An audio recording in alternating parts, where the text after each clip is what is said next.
میں اماں کے ساتھ بازار جاتی۔ سڑک کے کنارے پر ایک بابا طوطے لے کر بیٹھا ہوتا اور اس کے ارد گرد لڑکیوں کا رش لگا ہوتا تھا۔ وہ بابا طوطے سے فال نکلواتا تھا اور بتاتا تھا کہ لڑکی کی کب شادی ہونی ہے، اور جو وہ کہتا بالکل سچ ہوتا تھا۔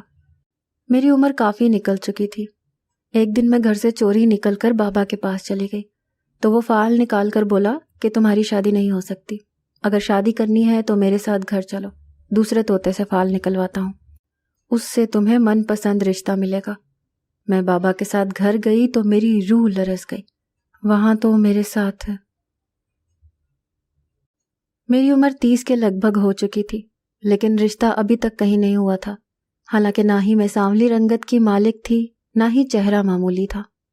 میں بے حد حسین نہ تھی تو اتنی معمولی بھی نہ تھی کہ کہیں شادی نہ ہو سکے۔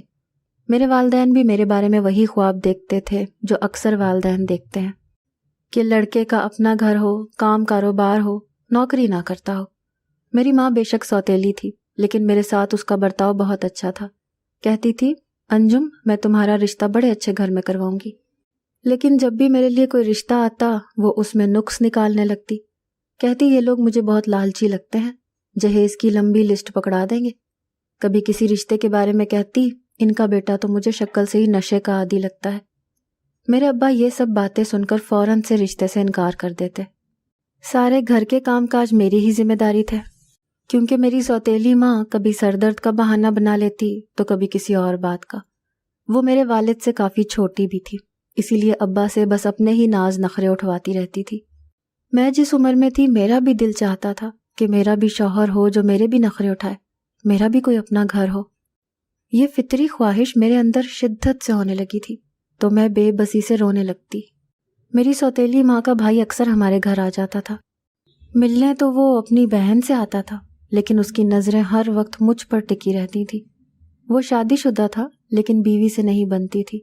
ہر وقت اپنی بہن سے اپنی بیوی کی برائیاں کرتا رہتا تھا کہ میں اسے طلاق دینا چاہتا ہوں، بس آپا تو میرے لیے کوئی دوسرا رشتہ ڈھونڈ لے۔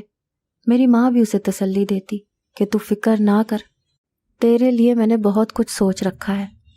مجھے اس شخص کی اپنے گھر آمد بہت بری لگتی تھی۔ اس کی آر پار ہوتی نظریں مجھے زہر لگتی تھیں۔ میں سوچتی تھی کہ اسے شرم نہیں آتی، 2 بچوں کا باپ ہو کر وہ اپنی بیوی کو چھوڑنا چاہتا ہے۔ مجھے وہ شخص بالکل بھی اچھا نہیں لگتا تھا، مجھے اس کی نیت اچھی نہیں لگتی تھی۔ ایک بار میں صحن میں کپڑے دھو رہی تھی، میری ماں اپنے کمرے میں سوئی ہوئی تھی جب ہمارے دروازے پر دستک ہوئی۔ میں اس وقت کپڑے رسی پر پھیلا رہی تھی۔ میں نے کپڑے بالٹی میں رکھے اور دوپٹہ اوڑھ کر دروازے کے پاس آ گئی۔ جب میں نے دروازہ کھولا تو سامنے گھر سے ایک نوجوان ہاتھ میں پلیٹ پکڑے کھڑا تھا، مجھے مسکرا کر دیکھ رہا تھا۔ کہنے لگا یہ میری والدہ نے نیاز کے چاول بھجوائے ہیں۔ میں نے وہ پلیٹ اس سے لے لی، لیکن جب میں اسے خالی پلیٹ واپس دی تو کہنے لگا، میری بات سنو، مجھے تم اچھی لگتی ہو، میں چند دن بعد اپنی والدہ کو تمہارے گھر رشتے کے لیے بھیجوں گا۔ یہ کہہ کر وہ چلا گیا اور میں اسے ہکا بکا کھڑی دیکھتی رہ گئی۔ وہ ایک خوش شکل نوجوان تھا، میری عمر بھی اس وقت 25 سال تھی۔ میں نے گھر کا دروازہ بند کیا، میرا دل زور زور سے دھڑک رہا تھا۔ میں وہ پورا دن اس شخص کے بارے میں ہی سوچتی رہی، نہ جانے کیوں وہ شخص مجھے اچھا لگنے لگا تھا۔ 2 دن کے بعد اس کی والدہ ہمارے گھر رشتہ لے کر آئی تو میری والدہ یہ سنتے ہی غصے میں آنے لگی۔ کہنے لگی، آپ کو اپنے نکمے بیٹے کے لیے میری ہی بیٹی نظر آئی ہے، مجھے کوئی رشتہ نہیں کرنا، اور خبردار جو میرے گھر دوبارہ اس ارادے سے قدم بھی رکھا تو۔ مجھے اپنی ماں سے اس قسم کے رویے کی توقع نہ تھی۔ اس نے رشتہ ہی تو مانگا تھا، اور پھر وہ شخص جاب کرتا تھا، رشتہ بھی اچھا معقول تھا، لیکن میری والدہ تو غصے سے لال پیلی ہونے لگی۔ وہ عورت بھی منہ سجائے وہاں سے باہر نکل گئی۔ نہ جانے کیوں لیکن مجھے بہت رونا آیا۔ وہ رشتہ کسی بھی لحاظ سے برا نہ تھا، لیکن اس معاملے میں بے اختیار تھی۔ اس عورت نے 3 ماہ کے اندر اپنے بیٹے کی شادی بھی کر دی، اور وہ لڑکی بھی بہت خوبصورت تھی۔ مجھے یہ دیکھ کر بہت دکھ ہوتا تھا۔ اسی طرح سے وقت گزر رہا تھا، کبھی کوئی رشتہ ابا کو پسند نہ آتا تو کبھی کوئی مجھے پسند نہ کرتا۔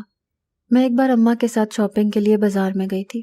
میری سوتیلی ماں کو جلد تو کوئی بھی چیز پسند نہیں آتی تھی، اس لیے جب بھی مجھے ان کے ساتھ بازار جانا پڑتا میرا پورا دن ضائع ہو جاتا تھا۔ لیکن آج جو کچھ میں نے دیکھا میں سوچ میں پڑ گئی۔ میرا نہ تو ستاروں پر یقین تھا، نہ ہی ہاتھ دکھانے پر یقین تھا۔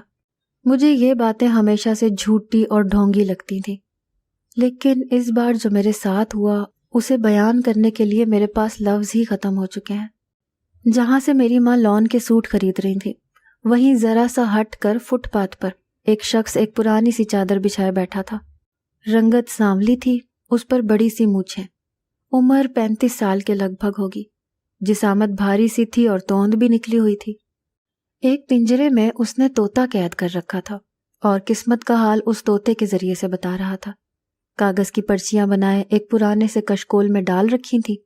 وہ شخص وہ پرچیاں طوطے کے سامنے رکھ دیتا، طوطا ان میں سے ایک پرچی نکال کر اپنے مالک کو پکڑا دیتا۔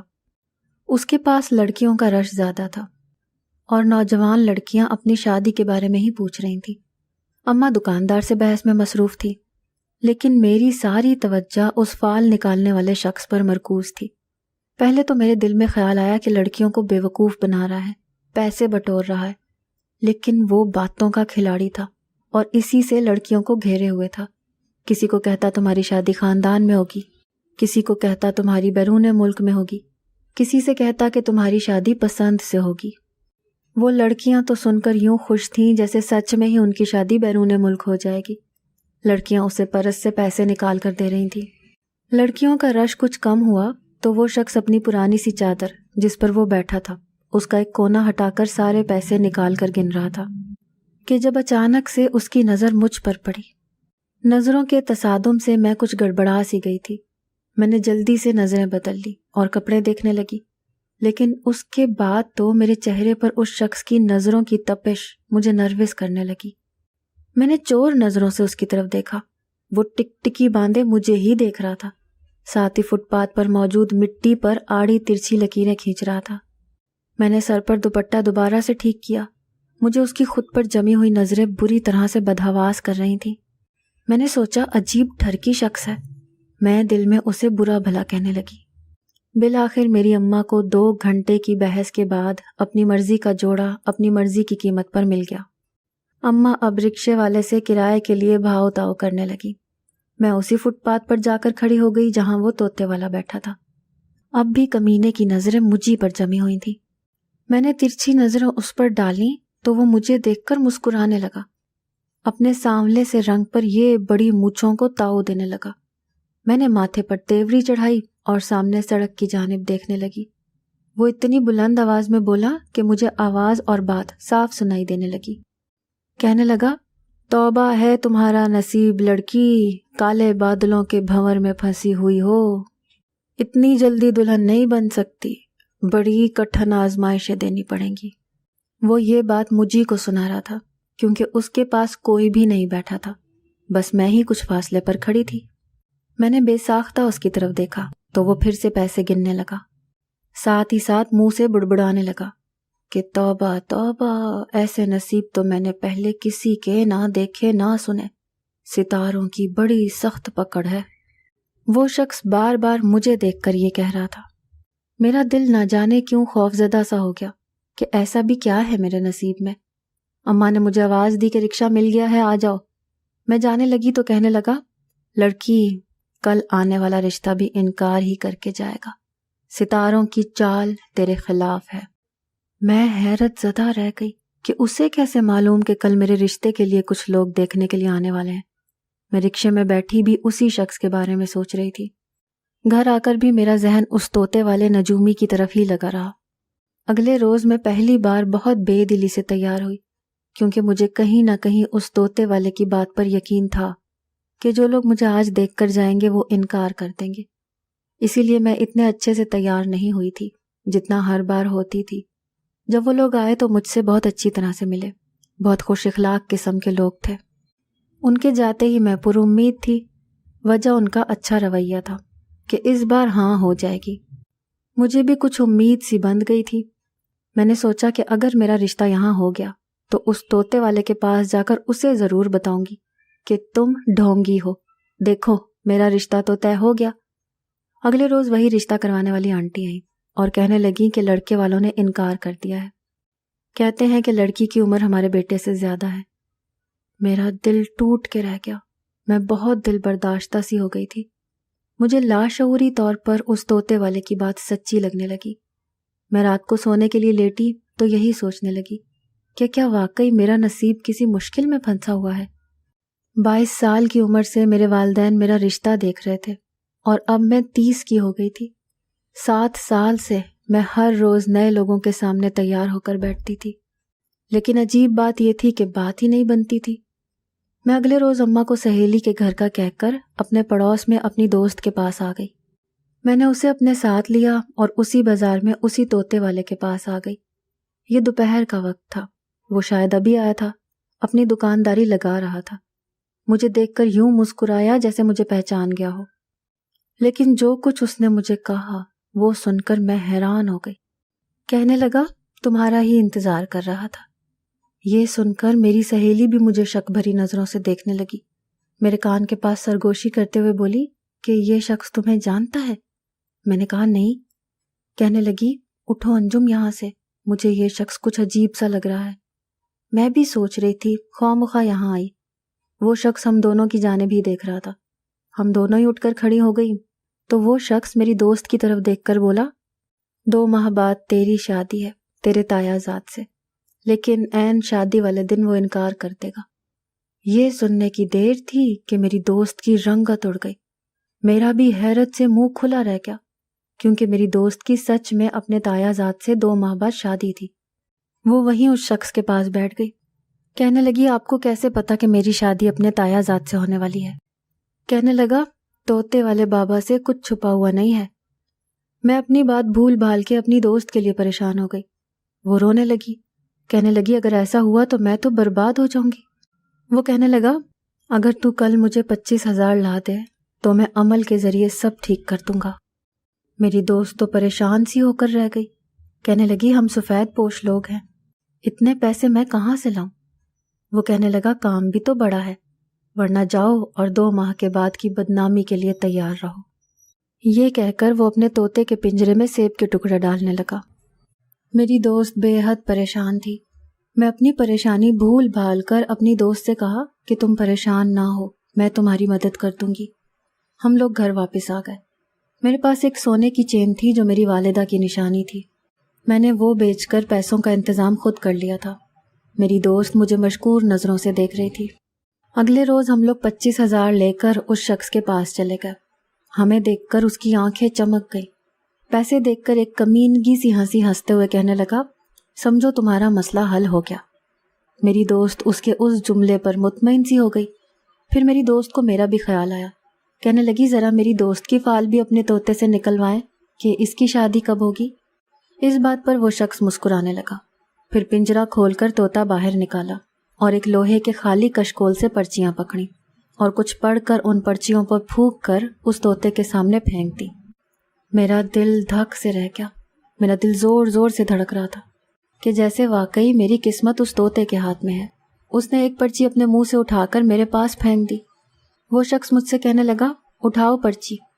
نہ جانے کیوں میرے ہاتھ لرز رہے تھے، میں گھبرائی ہوئی تھی۔ میں نے وہ پرچی اٹھائی اور دل سے دعا کی کہ کوئی اچھی ہی خبر ہو، لیکن جیسے ہی وہ پرچی کھولی اس پر نہ لکھا تھا۔ اس شخص نے بنا پڑھے ہی کہا کہ اس پر نہ لکھا ہوا ہوگا، تمہارے ماتھے کی لکیریں تمہارا برا نصیب بتاتی ہیں۔ میں یوں تھی کہ بے جان سا وجود ہوں۔ وہ شخص کہنے لگا کہ اس کا ستارہ گردش میں ہے، اگلے 10 سال اس پر بھاری ہیں۔ یہ سن کر مجھے زور کا چکر سا آیا تھا۔ میری دوست اس شخص سے کہنے لگی کہ آپ پیسے لے لیں لیکن میری دوست کا اچھی جگہ رشتہ کروا دیں۔ وہ شخص کہنے لگا یہ بہت مشکل امر ہے، میں اکیلا اس عمل کو نہیں کر سکتا۔ ہاں اگر کسی دن یہ لڑکی میرے ساتھ میرے گھر چلے تو وہاں ایک بزرگ طوطا ہے جو ہر وقت اللہ اللہ پڑھتا رہتا ہے۔ وہ طوطا جسے دیکھ کر دعا دے دے اس کے ستاروں کی چال بدل جاتی ہے۔ ہم دونوں اٹھ کر گھر واپس آ گئے۔ پہلے تو مجھے اس شخص کی بات پر یقین ہی نہیں آیا، لیکن پھر ایک بار میں کچن میں کام کر رہی تھی۔ میری ماں اپنے کمرے میں سر باندھے بیٹھی تھی۔ میں کھانا بنانے کے بعد اپنی سوتیلی ماں کو کمرے میں کھانا دینے جا رہی تھی کہ اس کے کہے سن کر رک گئی۔ وہ شاید کسی سے فون پر بات کر رہی تھی۔ کہنے لگی انجم کی شادی تو میں کسی صورت نہیں ہونے دوں گی، ورنہ سارے کام کی ذمہ داری تو مجھ پر پڑ جائے گی۔ میں تو ایسے ہی اس سے پیار جتا جتا کر اس کے سارے آنے والے رشتوں پر انکار ہی کر دیتی ہوں، تاکہ اسے یہ بھی نہ لگے کہ میں اس کی شادی نہیں کرنا چاہتی۔ اس کے سامنے میں اچھی بنی رہتی ہوں، اور اس کے بڈھے باپ کو بھی یہی لگتا ہے کہ مجھے اس کی بیٹی کا بہت احساس ہے۔ اس لڑکی کو تو میں ساری زندگی اپنا غلام بنا کر رکھوں گی، اور جب اس کے رشتے آنے بند ہو جائیں گے تو اپنے بھائی سے اس کی شادی کروا دوں گی۔ یہ سب باتیں سن کر میں وہیں سے پلٹ آئی، کھانا دوبارہ سے کچن میں رکھ دیا۔ ٹپ ٹپ آنسو میری آنکھوں سے بہنے لگے۔ میری ماں ہی میری اصل دشمن تھی۔ جب میں نے اسی بات کا ذکر اپنی دوست سے کیا، پھر ہم اس طوطے والے کے پاس چلے گئے، اور روتے ہوئے میں نے اپنی سوتیلی ماں کی ساری باتیں اسے بتا دی۔ اس نے ہمیں اگلے روز دوپہر کے وقت اپنے گھر پر بلایا۔ کہنے لگا ایسا عمل کروں گا کہ تمہاری ماں تمہارے ساتھ چوں نہیں کر سکے گی۔ لیکن جب اگلے روز ہم دونوں اس کے گھر جانے لگے تو نہ جانے کیوں میرا دل زور زور سے دھڑک رہا تھا۔ میں اپنی دوست کے ساتھ اس طوطے والے کے پاس چلی گئی جہاں اس شخص کی رہائش تھی۔ ہم نے دروازے پر دستک دی تو دروازہ اسی شخص نے کھولا تھا۔ ہم دونوں کو دیکھ کر وہ کہنے لگا کہ تم اکیلی ہی اندر آ سکتی ہو، کیونکہ یہ عمل میں کسی اور کی موجودگی میں ہرگز نہیں کروں گا۔ میری دوست کہنے لگی ٹھیک ہے، میں چلی جاتی ہوں، آپ بتا دیں کہ یہ عمل کب تک مکمل ہو جائے گا تو میں انجم کو لینے آ جاؤں گی۔ وہ کہنے لگا 2 گھنٹے بعد آ کر لے جانا۔ میں اکیلی اس شخص کے ساتھ اندر جانے سے گھبرا رہی تھی، لیکن میری دوست کہنے لگی کہ تمہارے ہی بھلے کے لیے ہے، اچھا ہے کہ تمہاری کہیں شادی ہو جائے اور تمہاری سوتیلی ماں کی چال بھی کامیاب نہیں ہوگی۔ میں ڈرتے ہوئے اس کے گھر کے اندر داخل ہوئی تھی۔ اس شخص نے دروازہ بند کیا۔ مجھے نہ جانے کیوں کسی خطرے کا احساس ہو رہا تھا۔ اس نے مجھے صحن میں رکھی کرسی کی طرف اشارہ کیا، کہنے لگا یہاں بیٹھ جاؤ۔ میں خاموشی سے وہاں بیٹھ گئی۔ اس کے سامنے رکھی کرسی پر وہ بیٹھ گیا۔ میں دائیں بائیں وہ طوطا دیکھنے لگی جسے وہ بزرگ طوطا کہہ رہا تھا، لیکن مجھے وہاں ویسا کوئی طوطا نظر نہیں آ رہا تھا۔ اس شخص نے اپنی جیب سے ایک چین نکالی اور کہنے لگا کہ اس چین کی طرف دیکھو۔ میں اس چین کی جانب دیکھنے لگی۔ وہ چین آگے پیچھے تیزی سے ہل رہی تھی۔ وہ شخص کہنے لگا کہ بنا آنکھیں جھپکائے اس چین کو دیکھتی رہو۔ ابھی مجھے چند ہی منٹ اس چین کو دیکھتے ہوئے گزرے تھے کہ مجھے لگا کہ وہ چین بیچ میں سے غائب ہو چکی ہے۔ میری نظریں اب اس شخص کی آنکھوں کو دیکھ رہی تھیں۔ مجھے یہ لگا جیسے میرا دماغ اس شخص کے تابع ہو چکا ہے، پھر وہ شاید مجھے ہپناٹائز کر چکا تھا۔ مجھے کچھ بھی ہوش نہیں رہی، اور جب ہوش آئی میرا سب کچھ لٹ چکا تھا۔ میں اجڑی ہوئی حالت میں اس شخص کے کمرے میں تھی۔ کمرے میں میرے علاوہ اور کوئی نہ تھا، لیکن میری حالت میری بربادی کی داستان سنا رہی تھی۔ میں پھوٹ پھوٹ کر رونے لگی۔ یہ سب میرے ساتھ کیا ہو چکا تھا؟ وہ شخص جھوٹا اور مکار تھا۔ مجھے کس بری طرح سے اس نے اپنی باتوں کے جال میں پھنسایا تھا۔ میں جب کمرے سے باہر نکلی تو وہ شخص باہر بیٹھا تھا اور اس کا طوطا اس کے بازو پر بیٹھا باتیں کر رہا تھا۔ میں حیران تھی کہ وہ طوطا کسی انسان کی طرح سے صاف صاف باتیں کر رہا تھا۔ وہ طوطا اسے کسی لڑکی کے گھر کی خبریں سنا رہا تھا کہ وہ طوطا ان کی منڈیر پر جا کر بیٹھ جاتا تھا اور گھر میں ہونے والی گفتگو سن کر اس شخص کو بتاتا تھا۔ یہ دیکھ کر میرا سر چکرا کر رہ گیا۔ مجھے یاد آنے لگا کہ جب پہلی بار میں اپنی دوست کے ساتھ اس طوطے والے کے پاس جانے لگی تھی تو اس وقت میری دوست مجھے اپنے تایا زاد کے بارے میں ہی بتا رہی تھی کہ اس کی تائی 2 ماہ بعد اس کی شادی کرنا چاہتی ہے، اور یہ بات ہم صحن میں ہی کر رہے تھے۔ مجھے ساری کہانی سمجھ میں آ گئی تھی۔ وہ طوطا اس کا پالتو تھا۔ وہ شخص اس طوطے کو اپنے گاہکوں کے پیچھے بھیجتا تھا تاکہ وہ ان کے گھر کی خبریں جان سکے۔ وہ شخص کچھ اپنی باتوں سے گھیرتا تھا اور کچھ وہ طوطا اسے خبریں لا کر دیتا تھا۔ اس شخص نے میری زندگی برباد کر کے رکھ دی تھی۔ مجھے اپنی حماقت پر رونا آنے لگا تھا۔ ہم اپنے گھر کی مجبوریوں سے تنگ آ کر ایسے چال باز لوگوں کی باتوں میں آ جاتے ہیں، کبھی اپنا پیسہ تو کبھی عزت گنوا بیٹھتے ہیں، اور وہ شخص ایسے ہی لڑکیوں کو گھیرتا ہوگا۔ دیکھتا ہوگا کہ وہ اپنے گھر والوں سے تنگ ہے، مجبور ہے، اسی لیے اس لڑکی کو اپنی ہوس کا نشانہ بناتا ہوگا۔ میری آنکھوں سے آنسو جاری تھے۔ مجھے اس شخص سے نفرت سی ہو رہی تھی۔ مجھے صحن میں ہی ایک ڈنڈا نظر آ گیا۔ میں نے وہی ڈنڈا اٹھایا اور پیچھے سے اس شخص کے سر پر کئی وار کر دیے جس نے میری زندگی برباد کی تھی۔ میں تو برباد ہو چکی تھی، لیکن میں یہ نہیں چاہتی تھی کہ کوئی اور لڑکی بھی اپنی بے بسی کے ہاتھوں ایسے لوگوں کے ہتھے چڑھ سکے۔ جب میری دوست نے دروازے پر دستک دی اس وقت تک میں اس شخص کو اور اس کے مکار طوطے کو مار چکی تھی۔ میں نے دروازہ کھولا تو میری دوست مجھے اور اس گھر کے صحن میں خون سے لت پت اس طوطے اور طوطے والے کو مردہ حالت میں دیکھ کر بدحواس ہو گئی تھی۔ اس نے جلدی سے خود کو سنبھالا، گھر کا دروازہ بند کیا اور مجھ سے کہنے لگی کہ تم اپنا حلیہ درست کرو اور چلو یہاں سے، ابھی دوپہر کا وقت ہے، پوری گلی میں سناٹا ہے۔ میں نے کہا کہ نہیں، میں اس قابل نہیں رہی کہ گھر جا سکوں۔ اس شخص نے مجھے برباد کر کے رکھ دیا ہے۔ میری سوتیلی ماں نے مجھ سے نہ جانے کیسی دشمنی نکالی ہے۔ مجھ جیسی لڑکیاں جن کا کوئی پرسان حال نہیں ہوتا، وہ ایسے ہی جعلی پیروں کی باتوں میں آ کر خود کو برباد کر بیٹھتی ہیں۔ میں روتے ہوئے کہہ رہی تھی، لیکن میری دوست نے میری ایک نہ سنی اور میری حالت بہتر کر کے مجھے چادر سے لپیٹ کر اپنے ساتھ لے گئی۔ مجھ سے کہنے لگی کہ تم اپنے گھر جاؤ لیکن کسی سے کچھ مت کہنا۔ میں اپنے گھر آ چکی تھی۔ میری ماں ابھی بھی اپنے کمرے میں سو رہی تھی۔ اگلے 2 دن بعد میری دوست اپنی والدہ کے ساتھ آئی، اپنے بھائی کا رشتہ میرے لیے لے کر آئی تھی۔ میں اپنی دوست کو دیکھ کر حیران تھی، وہ میرے بارے میں سب کچھ جانتی تھی۔ وہ لوگ مالی طور پر ہم سے بہت کم تھے۔ میری ماں نے ان کے ساتھ بھی وہی کھیل کھیلنا چاہا۔ میرے والد بھی وہیں موجود تھے۔ میری سوتیلی ماں کہنے لگی کہ تمہاری ہمت کیسے ہوئی اپنے کنگال بھائی کا رشتہ ہمارے گھر لانے کی؟ اس بار میں چپ نہیں رہی، میری چپ نے مجھے یہ دن دکھایا تھا۔ میں نے کہا، ابا مجھے یہ رشتہ منظور ہے، میں ایک کم حیثیت شخص کے ساتھ بھی زندگی گزار سکتی ہوں، لیکن آپ کی بیوی کے شادی شدہ بھائی کی دوسری بیوی بننا مجھے منظور نہیں۔ میری بات پر میری سوتیلی ماں کا رنگ فک ہوا تھا۔ میں نے ابا کو ان کی بیوی کا اصلی روپ دکھا دیا تھا۔ کاش کہ یہ کام میں نے پہلے کر لیا ہوتا تو میرے ساتھ یہ سب نہ ہوا ہوتا۔ میری شادی میری دوست کے بھائی کے ساتھ ہو گئی۔ خدا کے بعد میری دوست نے میرا عیب چھپا کر مجھے عزت دی تھی۔ میں اپنی دوست کا یہ احسان کبھی نہیں چکا سکتی جو اس نے کبھی مجھ پر نہیں جتایا تھا۔ کہنے لگی کہ تم بھول جاؤ کہ تمہارے ساتھ کوئی ایسا برا حادثہ پیش آیا ہے۔ میں اسے حیرت سے دیکھ رہی تھی۔ وہ کہنے لگی، جب میں اس شخص کی باتوں سے پریشان تھی تو تم نے اپنی چین بیچ کر مجھے پیسے دیے تھے۔ تم مجھ سے زیادہ میرے لیے پریشان تھی، اسی لیے یہ مت سمجھنا کہ میں نے تم پر احسان کیا ہے۔ ہم دوست ہیں اور ہم ہمیشہ اسی رشتے کو بنائیں گے۔